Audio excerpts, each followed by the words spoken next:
ये साप्ताहिक बाइबल का उपदेश Plainfield Christian science church independent से है, जो प्लेनफील्ड न्यू जर्सी अमेरिका में है। अधिक जानकारी के लिए कृपया हमारी वेबसाइट पर जाएं www.plainfieldcs.com। आपके अध्ययन के लिए ये पाठ रविवार 30 अप्रैल 2023 के लिए है। विषय हमेशा की सजा। स्वर्णपथ भजन संहिता। क्या ही धन्य है वो मनुष्य जिसके अधर्म का यहोवा लेख न ले और जिसकी आत्मा में कापत न हो। उत्तरदायी अध्ययन भजन संहिता। हे परमेश्वर, अपनी करुणा के अनुसार मुझ पर अनुग्रह कर, अपनी बड़ी दया के अनुसार मेरे अपराध को मिटा दे। मुझे भलीन भांति धोकर मेरे अधर्म दूर कर और मेरा पाप छुड़ाकर मुझे शुद्ध कर। मैं तो अपने अपराधों को जानता हूँ और मेरा पाप निरंतर मेरी दृष्टि में रहता है। हे परमेश्वर, मेरे अंदर शुद्ध मन उत्पन्न कर और मेरे भीतर सितर आत्मा नए सिरे से उत्पन्न कर। मुझे अपने सामने से निकाल न दे और अपने पवित्र आत्मा को मुझसे अलग न कर। अपने किए हुए उद्धार का हर्ष मुझे फिर से दे और उद्धार आत्मा देकर मुझे संभाल। तब मैं अपराधियों को तेरा मार्ग सिखाऊंगा और पापी तेरी ओर फिरेंगे। पाठ उपदेश बाइबल में से भजन संहिता। यहोवा दयालु और अनुग्रहकारी, विलंब से कोप करने वाला और अति करुणामय है। वो सर्वदा वादा विवाद करता न रहेगा, ना उसका क्रोध सदा के लिए भड़का रहेगा। उसने हमारे पापों के अनुसार हमसे व्यवहार नहीं किया और ना हमारे अधर्म के अनुसार हमको बदला दिया है। जैसे आकाश पृथ्वी के ऊपर ऊंचा है, वैसे ही उसकी करुणा उसके डरवियों के ऊपर प्रबल है। उदयाचल अस्ताचल से जितनी दूर है, उसने हमारे अपराधों को हमसे उतनी ही दूर कर दिया है। परंतु यहोवा की करुणा उसके डरवियों पर युग युग और उसका धर्म उनके नाती पोतों पर प्रगट होता रहता है, अर्थात उन पर जो उसकी वाचा का पालन करते हैं और उसके उपदेशों को स्मरण करके उन पर चलते हैं। यूहन्ना। परंतु यीशु जैतून के पहाड़ पर गया और भोर को फिर मंदिर में आया और सब लोग उसके पास आए और वो बैठकर उन्हें उपदेश देने लगा। तब शास्त्री और फरीसी एक स्त्री को लाए जो व्यभिचार में पकड़ी गई थी और उसको बीच में खड़ी करके यीशु से कहा, हे गुरु, ये स्त्री व्यभिचार करते ही पकड़ी गई है। व्यवस्था में मूसा ने हमें आज्ञा दी है कि ऐसी स्त्रियों को पथराव करें। सो तू इस स्त्री के विषय में क्या कहता है? उन्होंने उसे परखने के लिए ये बात कही थी ताकि उस पर दोष लगाने की कोई बात पाएं, परंतु यीशु झुककर उंगली से भूमि पर लिखने लगा। जब वो उसे पूछते रहे तो उसने सीधे होकर उनसे कहा कि तुम में जो कोई निष्पाप हो वही उसको पहले पत्थर मारे, और फिर झुककर भूमि पर उंगली से लिखने लगा। परंतु वो ये सुनकर बड़ों से लेकर छोटों तक एक एक करके निकल गए और यीशु अकेला रह गया और स्त्री वहीं बीच में खड़ी रह गई। यीशु ने सीधे होकर उससे कहा, हे नारी, वो कहाँ गए? क्या किसी ने तुझ पर दंड की आज्ञा ना दी? उसने कहा, हे प्रभु, किसी ने नहीं। मैं भी तुझ पर दंड की आज्ञा नहीं देता, जा और फिर पाप न करना। अब्रानियों।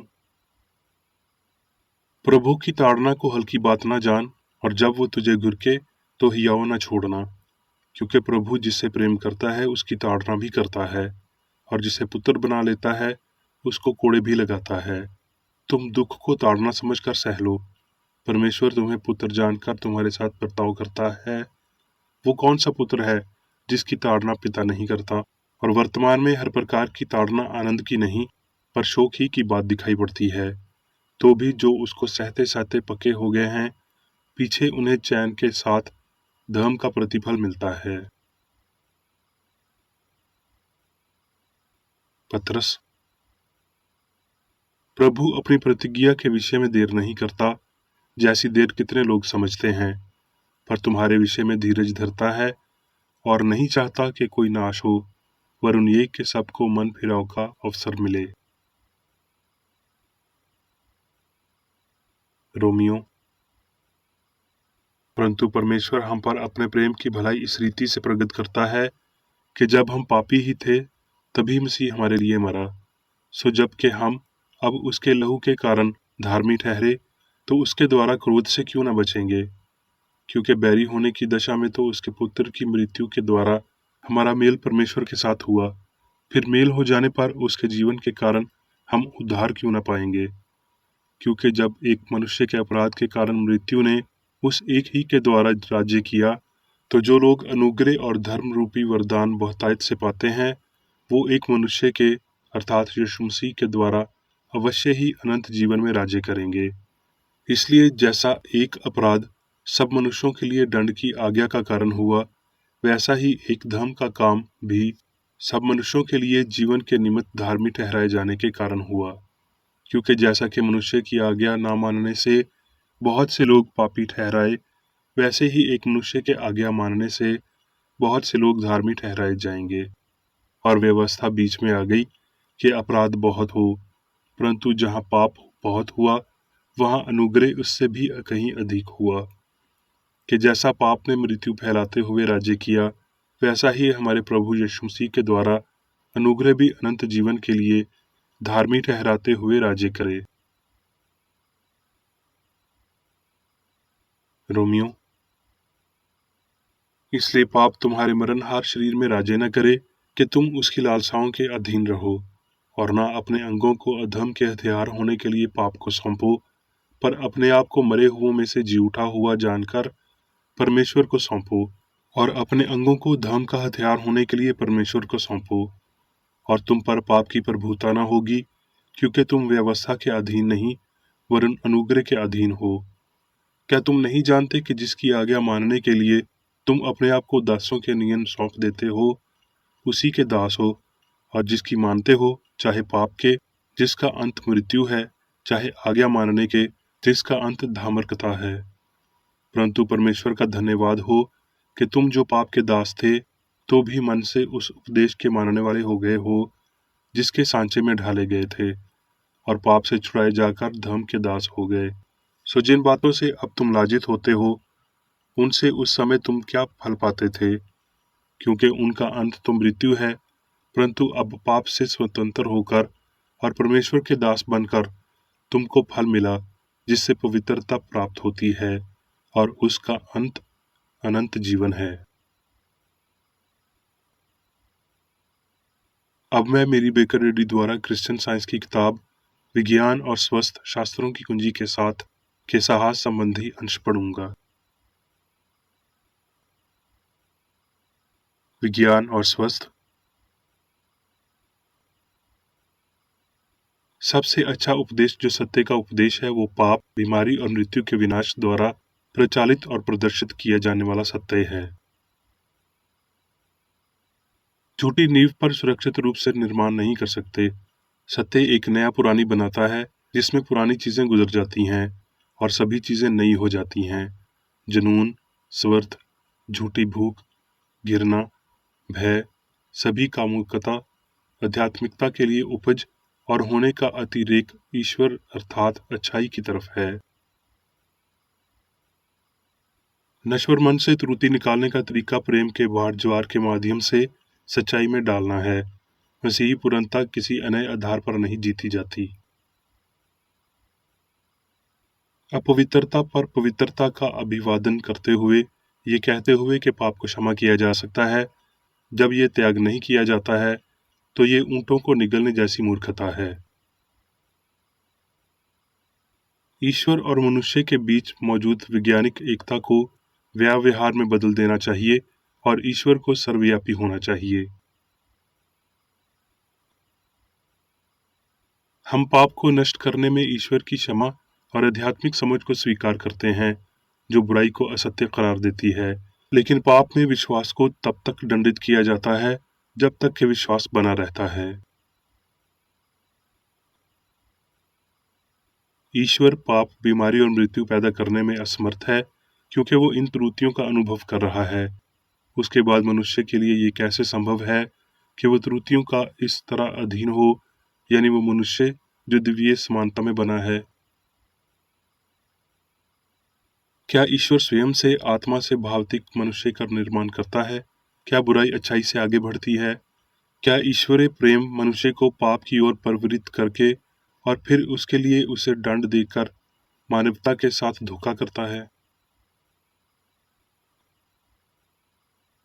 सामान्य न्याय में हमें ये स्वीकार करना चाहिए कि परमेश्वर ने मनुष्य को वो करने के लिए दंडित नहीं किया जो उसने मनुष्य को करने में सक्षम बनाया, और वो जानता था कि मनुष्य क्या करेगा। भगवान वो है जिसकी आंखें अस्पष्ट नहीं देख सकती। त्रुटि स्वयं को सिद्ध से बाहर कर देती है। पाप की अपनी सजा है। पाप का विश्वास जो ताकत और प्रभाव में भयानक होता है, शुरुआत में एक अचेतन त्रुटि है, बिना मकसद के एक भ्रूण विचार, लेकिन बाद में ये तथाकथित आदमी को नियंत्रित करता है।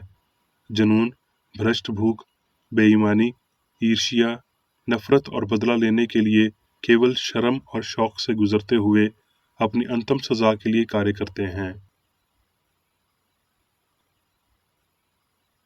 गलत काम करने का दुख है, लेकिन ये सुधार की दिशा में एक कदम और बहुत आसान कदम है। ज्ञान द्वारा आवश्यक अगला और महान कदम हमारी ईमानदारी की परीक्षा है, अर्थात सुधार। इसके लिए हमें परिस्थितियों के तनाव में रखा गया है। प्रलोभन बोली हमारे अपराध को दोहराती है।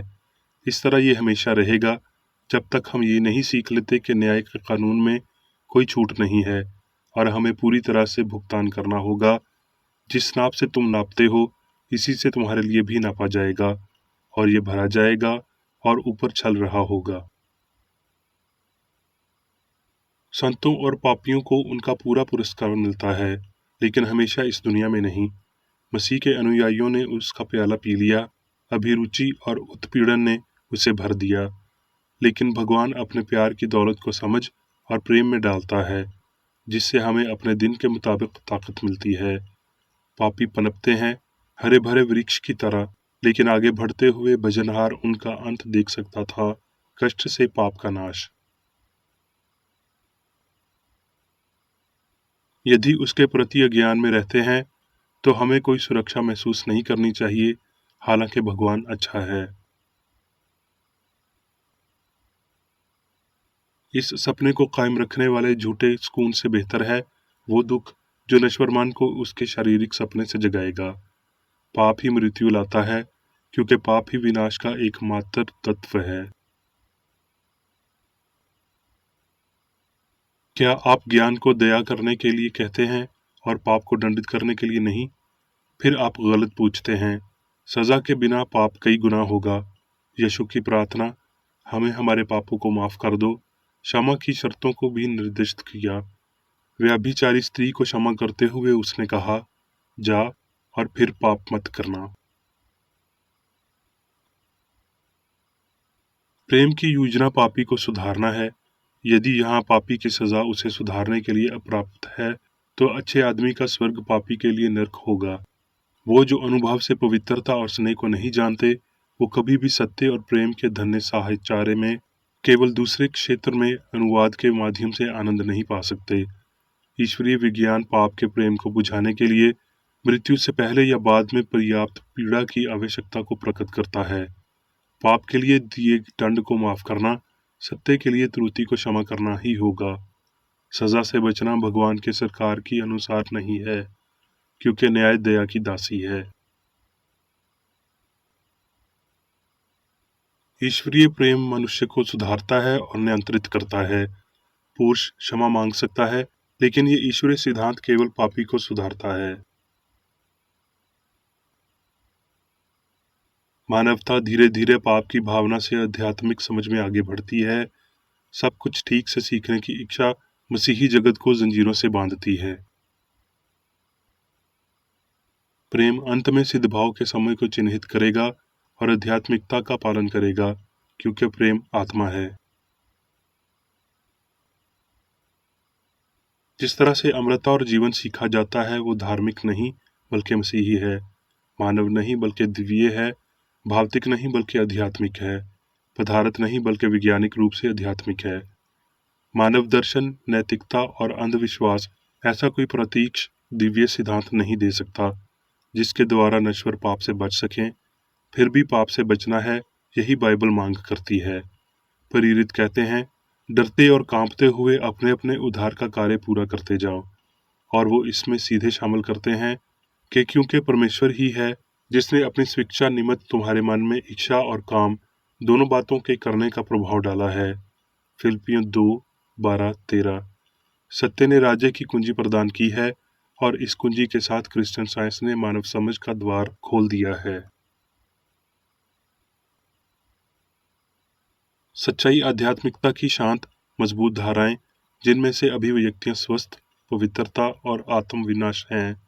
मानव अनुभव को गहरा करना चाहिए जब तक कि भौतिक अस्तित्व की मान्यताओं को एक गंजेपन के रूप में नहीं देखा जाता और पाप, बीमारी और मृत्यु ईश्वरीय आत्मा के वैज्ञानिक प्रदर्शन और परमेश्वर के आध्यात्मिक सिद्ध इंसान को हमेशा के लिए जगा देते हैं।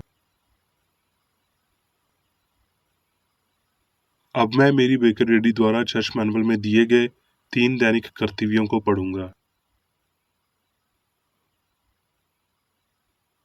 दैनिक प्रार्थना। प्रत्येक दिन प्रार्थना करने के लिए इस चर्च के प्रत्येक सदस्य का कर्तव्य होगा, तुम्हारा राज्य आए, ईश्वरीय सत्य, जीवन और प्रेम के शासन को मुझ में स्थापित कर और मुझ पर शासन कर, और तेरा वचन सभी मनुष्यों के स्नेह को समृद्ध कर सकता है और उन पर शासन कर। आदेशों और कर्तव्यों के लिए एक नियम। ना तो दुश्मनी और ना व्यक्तिगत लगाव मदर चर्च के सदस्यों के आदेशों और कर्तव्यों पर लागू करना चाहिए। विज्ञान में दिव्य प्रेम ही मनुष्य को नियंत्रित करता है और एक क्रिश्चियन विज्ञानी प्यार की मीठी सुविधाओं को दर्शाता है। प्यार में डांटने पर, सच्चा भाईचारा, परोपकार और क्षमा में। इस चर्च के सदस्यों को प्रतिदिन ध्यान रखना चाहिए और सभी बुराई दूर करने, भविष्यवाणी, न्याय करने, निंदा करने, परामर्श देने, प्रभावित करने या गलत तरीके से प्रभावित होने से बचने के लिए प्रार्थना करनी चाहिए। कर्तव्य के प्रति सतर्कता। इस चर्च के प्रत्येक सदस्य का यह कर्तव्य होगा कि वो प्रतिदिन आक्रामक मानसिक सुझाव से बचाव करे और भूलकर भी ईश्वर, नेता और मानव जाति के प्रति अपनी कर्तव्य की उपेक्षा नहीं करनी चाहिए। उनके कामों से उन्हें आंका जाएगा और वो उचित या निंदनीय होगा।